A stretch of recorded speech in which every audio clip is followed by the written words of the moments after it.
Tamarind ಅಥವಾ ಹುಣಸೆಹಣ್ಣು ಬಗ್ಗೆ ಹೇಳ್ತೀನಿ. ಹುಣಸೆಹಣ್ಣು ಅಂತ ಹೇಳಿದ ತಕ್ಷಣ ಎಲ್ಲರ ಬಾಯಲ್ಲೂ ನೀರು ಬರೋಕ್ಕೆ ಶುರು ಆಗುತ್ತೆ. ಇದರಲ್ಲಿ ಇರ್ತಕ್ಕಂಥ ಒಂದು ಪ್ರಾಪರ್ಟಿನೇ ಆಗಿರೋದು. ಸೊ ಹುಣಸೆಹಣ್ಣು ನಮಗೆ ಚಿಕ್ಕ ವಯಸ್ಸಲ್ಲಿ ನಾವು ಅದಕ್ಕೆ ಎಲ್ಲ ಥರದ್ದು ಒಂದು ಮಿಶ್ರಣನ ಮಾಡಿ ನಮ್ಮ ಅಜ್ಜಿಂದ್ರಾಗಿರ್ಬೋದು ಅದನ್ನು ಒಂದು ಗೋಲಿಯನ್ನು ಮಾಡಿ ಅದಕ್ಕೆ ಒಂದು ಚುಚ್ಚಿ ಕೊಡ್ತಾಯಿದ್ರು, ಒಂಥರ ಪಾಪ್ ಥರ. ಎಲ್ಲರೂ ನಾವು ಅದನ್ನು ಸೇವನೆ ಮಾಡಿದ್ದೀವಿ. ಅದೇ ರೀತಿಯಲ್ಲಿ ಈ ಹುಣಸೆಹಣ್ಣಲ್ಲಿ ಸಾಕಷ್ಟು ಮಟ್ಟಿಗೆ ಆರೋಗ್ಯದ ಗುಣ ಇದೆ. ಅದಕ್ಕೆ ಇದು ಮಕ್ಕಳಿಗೂ ಒಳ್ಳೆಯದು. ಬರೀ ಮಕ್ಕಳಿಗೆ ಅಂತ ಅಲ್ಲ, ಮಕ್ಕಳಲ್ಲಿ ಇದು ಸಾಮಾನ್ಯವಾಗಿ ಇದನ್ನು ಉಪಯೋಗಿಸ್ತೀವಿ. ಯಾಕಂದರೆ ಇದರಲ್ಲಿ ಇರ್ತಕ್ಕಂಥ ಒಂದು ಗುಣಧರ್ಮಗಳು ಹೇಗಿದೆ ಅಂದರೆ, ಅವ್ರನ್ನಲ್ಲಿ ಇವಾಗ ಹಸಿವು ಅಷ್ಟು ಆಗ್ತಾ ಇಲ್ಲ ಅಂತ ಇದ್ದಾಗ ಆ ಹಸಿವನ್ನು ಎಪಿಟೈಟ್ನ ಹೆಚ್ಚು ಮಾಡೋಕ್ಕೆ ಈ ಹುಣಸೆ ಹಣ್ಣನ್ನು ಉಪಯೋಗಿಸ್ಕೋಬೋದು. ಸೊ ಅದಲ್ಲದೆ ಹೀಟಿನ ಒಂದು ಸಮಸ್ಯೆ ಅಥವಾ ಪಿತ್ತದ ಒಂದು ಸಮಸ್ಯೆಯಿಂದ ಬಾಯಿ ಹುಣ್ಣುಗಳಾಗಿರ್ಬೋದು, ಅಥವಾ ಬಿಸಿಲಲ್ಲಿ ಹೋಗಿ ಬಂದಿದ ಮೇಲೆ ತಲೆ ಸುತ್ತು ಬರೋದಾಗಿರ್ಬೋದು, ಅಥವಾ ತುಂಬ ಸುಸ್ತಾಗೋದು, ಅಥವಾ ತಲೆನೋವು ಬಂದಿರೋದು. ಸೊ ಅದೆಲ್ಲ ಸಮಸ್ಯೆಗೂ ಕೂಡ ಹುಣಸೆ ಹಣ್ಣು ಸಾಕಷ್ಟು ಮಟ್ಟಿಗೆ ಸಹಾಯ ಮಾಡುತ್ತೆ. ಹುಣಸೆ ಹಣ್ಣನ್ನು ಅದನ್ನು ನಾವು ನೆನೆಸ್ಬಿಟ್ಟು ಅದನ್ನು ಕಿವುಚಿ ಅದರಲ್ಲಿ ಇರ್ತಕ್ಕಂಥ ರಸವನ್ನು ಅದಕ್ಕೆ ನಾವು ಸ್ವಲ್ಪ ಮಟ್ಟಿಗೆ ಕಲ್ಸಕ್ಕರೆ ಪುಡಿಯನ್ನು ಹಾಕಿ ಅದನ್ನು ಪಾಕ ಮಾಡಿ ಅದನ್ನು ಸ್ಟೋರ್ ಕೂಡ ಮಾಡ್ಬೋದು. ಸೊ ಇಂಥ ಒಂದು ಸಿಚುವೇಶನ್ ಬಂದಾಗ ಒಂದು 2 ಚಮಚದಷ್ಟು 2 ಕಪ್ ನೀರಿಗೆ ಬೆರೆಸ್ಬಿಟ್ಟು ಪಾನಕ ಥರ ಮಾಡ್ಕೊಂಡು ಸೇವನೆ ಮಾಡೋದು ಕೂಡ ಈ ಒಂದು ಪಿತ್ತದ ಒಂದು ಸಮಸ್ಯೆಯಿಂದ ನಿಯಂತ್ರಣ ಮಾಡೋಕ್ಕೆ ತುಂಬ ಸಹಾಯ ಮಾಡುತ್ತೆ. ಅದಲ್ಲದೆ ಕೆಲವರಿಗೆ ಈ ಸ್ಕಿನ್ನಿನ ಒಂದು ಸಮಸ್ಯೆಗಳಾಗಿರ್ಬೋದು, ಇವಾಗ ಬಾಯ್ಲ್ಸ್ ಅಂತ ನಾವು ಏನು ಹೇಳ್ತೀವಿ, ಅಥವಾ ಕೀಪ್ ತುಂಬಿಕೊಂಡಿರೋ ಗುಳ್ಳೆಗಳಾಗಿರ್ಬೋದು. ಸೊ ಅವಾಗವಾಗ ಬರೋದು, ಮತ್ತು ಕೆಲವರಿಗೆ ಅದು ತುಂಬ ನೋವು ಕೂಡ ಕೊಡುತ್ತೆ, ಕೆಲವು ಕೀವ್ಗಳು ಹಂಗಿರುತ್ತೆ. ಸೊ ಆ ಒಂದು ಸಮಯದಲ್ಲಿ ಈ ಹುಣಸೆ ಹಣ್ಣಿನ ಎಲೆಯ ಒಂದು ಕಷಾಯ, ಅದರಿಂದ ಅಲ್ಲಿ ಒಂದು ಪ್ಯಾಕ್ ಹಾಕೋದಾಗಲಿ, ಅಥವಾ ಆ ಒಂದು ಹುಣಸೆ ಹಣ್ಣಿನ ಬೀಜನ ಕಟ್ ಮಾಡಿಬಿಟ್ಟು ಅದನ್ನು ಅಲ್ಲಿ ಇಡೋದ್ರಿಂದ ಆ ಒಂದು ಬಾಯ್ಲಲ್ಲಿರ್ತಕ್ಕಂಥ ಪಿಸ್ಟ್ಯೂಲು ಆ ಥರ ಫಾರ್ಮೇಷನ್ಸ್ಗಳು ಅದೆಲ್ಲ ಕೂಡ ಕಮ್ಮಿ ಆಗುತ್ತೆ. ಅದಲ್ಲದೆ ಕೆಲವರಿಗೆ ಯಾವಾಗಲೂ ಮೊಣಕಾಲು ನೋವುಗಳಾಗಿರ್ಬೋದು, ಸೊ ಜಾಯಿಂಟ್ ಪೇನ್ಸ್ಗಳು ಬರ್ತಾ ಇರೋದು. ಸೊ ಇದಕ್ಕೂ ಕೂಡ ಇದ್ರದ್ದು ಕಷಾಯ ಮಾಡಿಕೊಂಡು ಉಪಯೋಗಿಸೋದಾಗಿರ್ಬೋದು, ಅಥವಾ ಹುಣಸೆ ಹಣ್ಣನ್ನು ಅದನ್ನು ಬೇರೆ ಒಂದು ವಾತಾಹಾರ ಡ್ರಗ್ಸ್ ಕೆಲವು ಇರುತ್ತೆ, ಇವಾಗ ಹರಳೆಣ್ಣೆ ಆಗಿರ್ಬೋದು.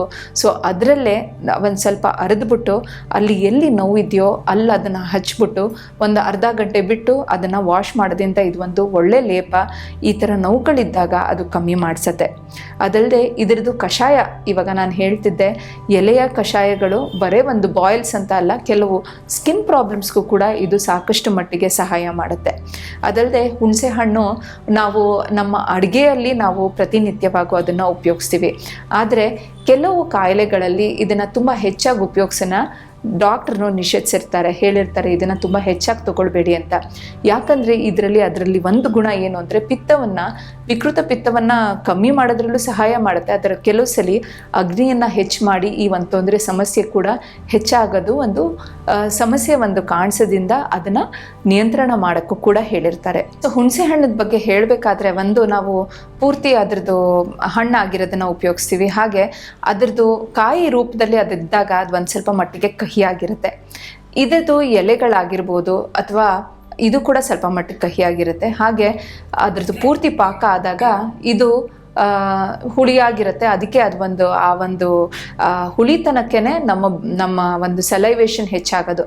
ಸೊ ಈ ಒಂದು ಪ್ರಾಪರ್ಟಿ ಏನಿದೆ ಹುಣಸೆ ಹಣ್ಣಿದು, ಆ ಒಂದು ಕಾರಣದಿಂದನೇ ಇದು ದೀಪಕ ಅಥವಾ ಅಗ್ನಿಯನ್ನು ಹೆಚ್ಚು ಮಾಡುತ್ತೆ. ಎಂಥ ಅಗ್ನಿ ಅಂದರೆ ನಮಗೆ ಜೀರ್ಣದ ಶಕ್ತಿಯನ್ನು ಹೆಚ್ಚು ಮಾಡುತ್ತೆ. ಬರೀ ಜೀರ್ಣದ ಶಕ್ತಿ ಅಂತ ಅಲ್ಲ, ನಮಗೆ ಆಹಾರನ ತಿನ್ನಬೇಕು, ಸೇವನೆ ಮಾಡಬೇಕು ಅಂತ ಒಂದು ಆಸಕ್ತಿಯನ್ನು ತರೋದು ಕೂಡ ಇದರಲ್ಲಿ ಇರ್ತಕ್ಕಂಥದ್ದು ಒಂದು ಗುಣ. ಅದಲ್ಲದೆ ಇವಾಗ ಹುಣಸೆ ಹಣ್ಣನ್ನು ನಾವು ಕೆಲವರಿಗೆ ಸ್ಪ್ರೇನ್ಸ್ ಅಥವಾ ಉಳುಕೋದು, ಜಾಯಿಂಟ್ ಪ್ರಾಬ್ಲಮ್ಸ್ಗಳು ಕಾಣಿಸ್ಕೊಳ್ಳೋದು. ಸೊ ಆ ಒಂದು ಸಮಯದಲ್ಲಿ ಇದರದ್ದು ಒಂದು ಎಲೆಗಳನ್ನು ಪುಡಿ ಮಾಡಿಕೊಂಡು ಅಥವಾ ಅದರದ್ದು ಚಟ್ನಿ ಥರ ಮಾಡಿಬಿಟ್ಟು ಎಲ್ಲಿ ಯಾವ ಏರಿಯಾದಲ್ಲಿ ಆ ಥರ ಆಗಿದೆಯೋ ಅಲ್ಲಿ ಫಸ್ಟ್ ಒಂದು ಸ್ವಲ್ಪ ಮಟ್ಟಿಗೆ ಒಂದು ಎಣ್ಣೆನ, ಇವಾಗ ಔಷಧಿಯುಕ್ತ ಎಣ್ಣೆ ಆಗಿರ್ಬೋದು ಅಥವಾ ಸಾಧಾರಣ ಎಳ್ಳಿನ ಎಣ್ಣೆನೇ ಆಗಿರ್ಬೋದು, ಅದನ್ನು ಮೊದಲನೇದಾಗಿ ಹಚ್ಬಿಟ್ಟು ಅದನ್ನ ನಂತರ ಬಿಸಿ ಒಂದು ಕಾಪ್ಟ ಥರ ಶಾಖವನ್ನು ಕೊಟ್ಟಿದ ಮೇಲೆ ಈ ಒಂದು ಹುಣಸೆ ಹಣ್ಣಿನ ಲೇಪವನ್ನು ಹಚ್ತಾ ಬಂದರೆ ಆ ಸ್ಪ್ರೇನದು ಏನು ತೊಂದರೆ ಇದೆಯೋ ಅದು ಕೂಡ ಕಡಿಮೆ ಆಗುತ್ತೆ. ಅದಲ್ಲದೆ ಇವಾಗ ಇದನ್ನು ನಾವು ಪೈಲ್ಸ್ ಅಂತ ಒಂದು ಸಮಸ್ಯೆ ಏನಿದೆ, ಮೋಷನ್ ಹೋಗೋ ಜಾಗದಲ್ಲಿ ಒಂದು ಸ್ವಲ್ಪ ಮಟ್ಟಿಗೆ ರಕ್ತ ಬೀಳೋದು, ಅಥವಾ ಅಲ್ಲಿ ಗಂಟುಗಳು ಕಾಣಿಸ್ಕೊಳ್ಳೋದು ಅಥವಾ ಗ್ರೋತ್ಗಳು ಕಾಣಿಸ್ಕೊಳ್ಳೋದು, ಆ ಒಂದು ಸಮಯದಲ್ಲೂ ಕೂಡ ಇದರ ಒಂದು ಬೀಜದ ಚೂರ್ಣವನ್ನು ನಾವು ಬಿಸಿ ಮಾಡಿ ಅದರದ್ದು ಬೂದಿಯನ್ನು ನಮಗೇನು ಸಿಗುತ್ತೋ ಆಶ್ ಏನು ಸಿಗುತ್ತೋ ಅದನ್ನು ಔಷಧಿಯ ಜೊತೆ ನಾವು ಮಿಶ್ರಣ ಮಾಡಿಕೊಂಡು ಅಲ್ಲಿ ಹಚ್ಚೋದ್ರಿಂದ ಈ ಥರ ಬ್ಲೀಡಿಂಗ್ ಪೈಲ್ಸಿನ ಒಂದು ಸಮಸ್ಯೆ ಏನಿದೆ ಇದು ಕೂಡ ಕಡಿಮೆ ಆಗುತ್ತೆ. ಹಾಗೆ ಒಂದು ಈ ಪೈಲ್ಸಿನ ಸಮಸ್ಯೆಯಲ್ಲೂ ಕೂಡ ಇದರ ಹೂವಿನ ಒಂದು ಡಿಕಾಕ್ಷನ್ ಅಥವಾ ಕಷಾಯನ ಮಾಡ್ಕೊಂಡು ತಗೊಳ್ಳೋದ್ರಿಂದ ಕೂಡ ಈ ಒಂದು ಸಮಸ್ಯೆ ಕಮ್ಮಿ ಆಗುತ್ತೆ.